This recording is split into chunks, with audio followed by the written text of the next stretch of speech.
Mr. Burrett was a very tactile person. Like, there would be pats on shoulders, pats on bums as you walk past.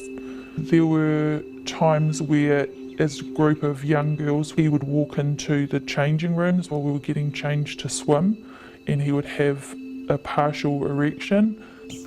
What I recall of Bob Burrett, he was creepy. You couldn't have a conversation with him directly. He would avoid eye contact. There was something not quite kosher, and I did notice alcohol on his breath once or twice. Our youngest daughter came home and said, "Mum, he's just not teaching us," and she wasn't that partial to being taught. Nothing improved, and I can't remember how long it took, but we took our two younger children out of Rotomar School.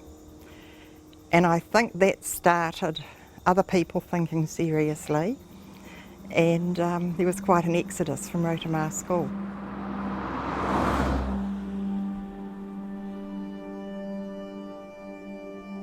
We had our concerns about him because of his professional competency, but to my knowledge, there was never, I never heard any issues of inappropriateness.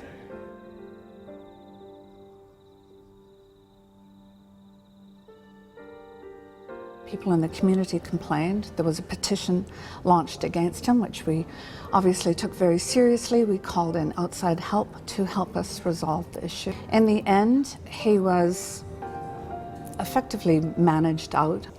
After he was removed from Rotomar School, I believe he should have been struck off the register, as a professional should have been, for his conduct and the harm he caused parents, children, having to send their children away from that beautiful school.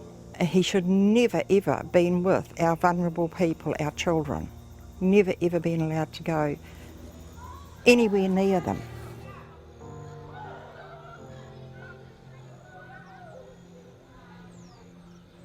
My children went to Pukenui School at the time that Bob Burrett was teaching, and when I heard about it was on the news, and I went on to think about all the girls that were at Pukenui School at the time, and I really hope and will be glad if it's all investigated back then, because I don't think something like this just suddenly starts.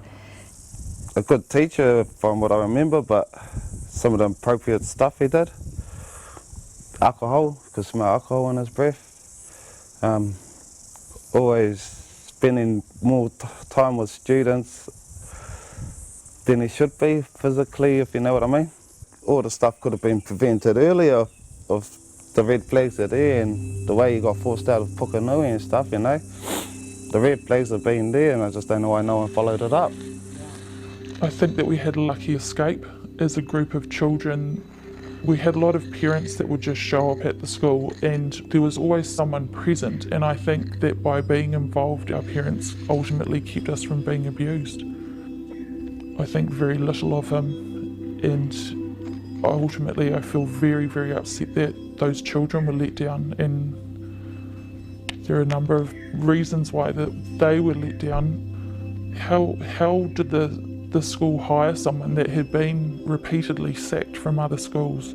How did he end up in the company of children that were vulnerable? And I'm sorry to those victims, I really am.